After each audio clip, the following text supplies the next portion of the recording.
অন্যায়, এই দেশে যাবে অন্যায়, এই আমার বাইক কবরে খুলে কেন বাহিরে, এই আমার বোন কবরে এই রশি লাগলে রশি নে, হাসিনারে ফাঁসি দে, এই রশি লাগলে রশি নে, কোনি গিয়ে ফাঁসি দে, এই রশি লাগলে রশি নে।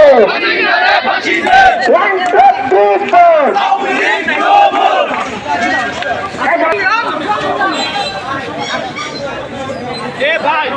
আমাদের উপর নির্মম ভাবে গুলি চালিয়েছিল। এই বাংলার বুকে 2000-এর উপর আমাদের সংগঠনকে নিষিদ্ধ করতে হবে এবং পলাতক খুনি হাসিনাকে আমাদের এই বাংলার জমিনে ফাঁসি দিতে হবে। বাস্তবায়ন করেছিল। আমরা দৃঢ়ভাবে বলতে চাই